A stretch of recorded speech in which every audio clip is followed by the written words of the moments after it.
Hey folks, my name's Chef Jean-Paul Bourgeois and we're here in the Louisiana Cooking Test Kitchen, your authority for all things great out the Bayou State. In this video, I'm gonna show you how to make a spicy fried chicken sandwich that's going to compete with every hot chicken or spicy chicken sandwich out there. Let's get to work. All right, before we get cooking, let's go over the ingredients. I like to use chicken thighs, so I have these just straight out the bag right here.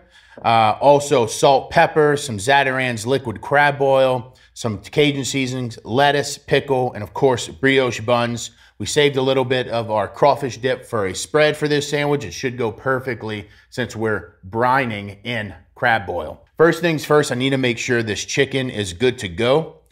Right now, like I said, they're straight out of the package as whole, boneless, skinless thighs. But because I have smaller buns, I want to cut them in half, or at least the size to fit the buns that we have here. All right, so once your chicken is trimmed up, I like to leave the fat on because I think that's pretty good once you fry it, that crispy chicken fat. Get rid of this board. Simple brine, we have about 2 quarts of cold water here. I'm gonna pour that right on top of the chicken.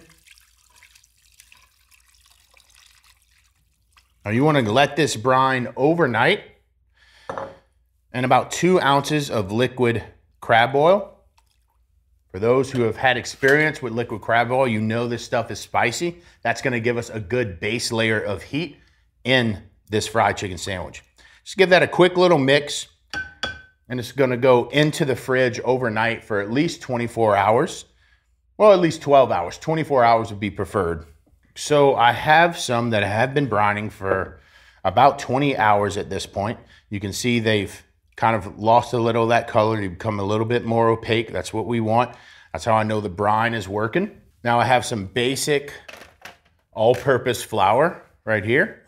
And what we want to do with this is give it a good seasoning with some Cajun seasoning. In this case, I'm using that original Slap Your Mama. Grab some gloves to deal with this.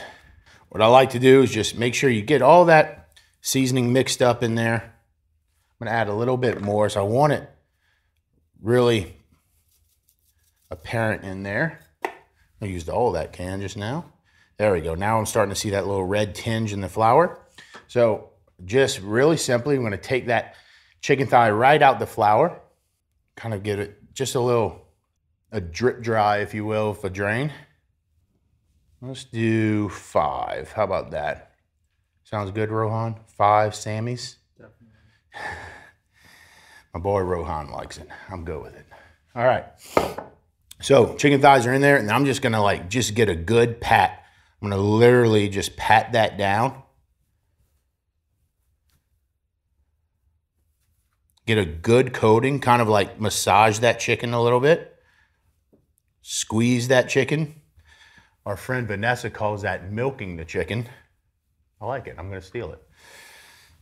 We're going to milk that chicken by kind of taking that flour and squeezing it into those thighs. Now,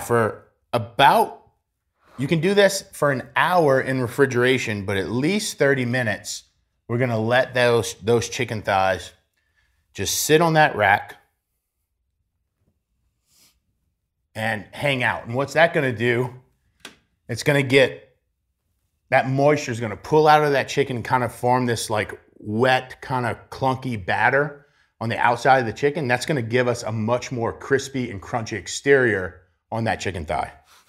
All right, right now we are looking for about 350-degree fryer temp. You can see we're at 330 right now, so we got a little bit more time to go. I like using peanut oil or lard. Vegetable oil works as well. But if you got lard works. Lard is great. So is peanut oil. All right, so our grease is at a good 350, 360. Now, I brought it up to 360 because I know when I drop those thighs in there, that grease temp's gonna lower. So I'm gonna put my thighs right back in this flour and just give a simple little toss, shake, and drop. Toss, shake, drop. I got 5 thighs here, and that should be the perfect amount for this grease. The fire underneath this pot is still ripping on high. Again, because I know that that temp is gonna drop as I put those cold chicken thighs into the grease. Clean up a little here. Like I said, I have 5 thighs. Now I also have 5 buns here to cook with. So we got our skillet ready. I can taking this probe out. The skillet is ready to go. Get a little more heat there. Just want a nice buttered griddle there. And let's start toasting those buns we have. You can use like Hawaiian rolls or Martin's rolls, or these are brioche buns. All of that works. Now that fire has been going, that chicken has been in there for about a minute. That's long enough to get that batter to set on that thigh. So very gently, I just want to use my little spider spatula here and just kind of break apart, stirring gently the chicken within there. So I don't break up that batter, but I just separate it enough so that there's some grease that can get in between all that chicken. And start frying up all those crevices, getting nice, crispy, and crunchy. I'm actually curious to how much that temperature dropped in that grease. So I'm gonna break out the probe again and see where we're at on it.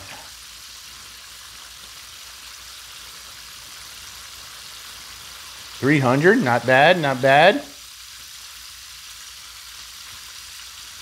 Of course, in this case, it's not a bad thing that the temperature drops for these chicken thighs because they do need time to cook. It's about 7 to 9 minutes, depending on that chicken thigh. And so as that temperature drops, it actually allows the thigh to cook without the exterior or the batter getting too dark and overly brown. Yeah, it's good. It's steady at 300. It'll probably stay here for a number of minutes until it starts rising back to the 350 mark, which is perfect for frying these thighs. All right, so our chicken's been frying for about 10 minutes. It's floating, which typically means it's done. If I temp it, it should be temping at about 160, 165. I'm gonna go ahead and just pick these out of the oil. I like to drain them on a sheet tray with a rack. Use paper towel if you like. Oh, down goes the chicken. See, he's so crispy and crunchy, he didn't even lose any batter.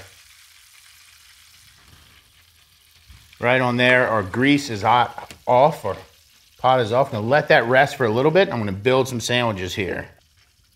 All right, I'm gonna add some sauce on both sides. Now this is some kind of like crawfish dip that we made previously, but I just love it on fried chicken, especially fried chicken that's been brined in crab oil.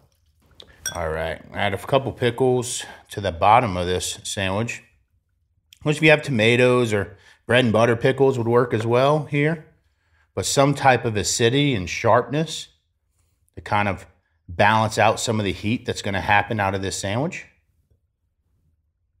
Of course, I like a pickle in every bite. All right. And I'm gonna just place these thighs right on top.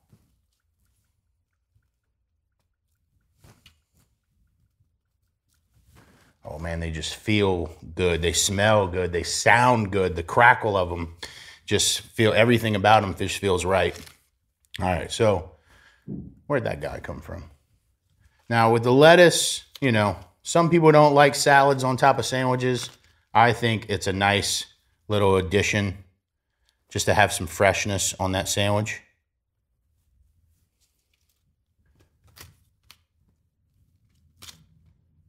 Kind of break them down so they fit the bun and what you're going for.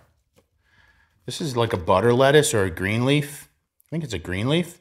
Butter lettuces will work as well. Something light and crisp, but that's gonna hold up in that sandwich.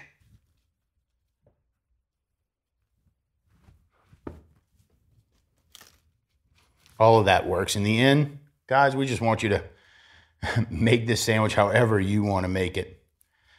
This is a guideline, not a necessity to even put lettuce or what kind of lettuce you're going to put. Just make it how you like it.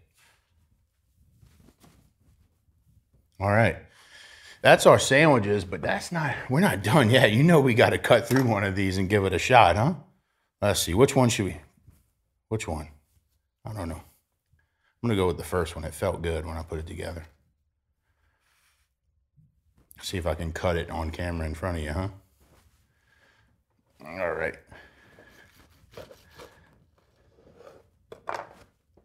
What do we have? We have a juicy, moist fried chicken breast right there. The real test is this.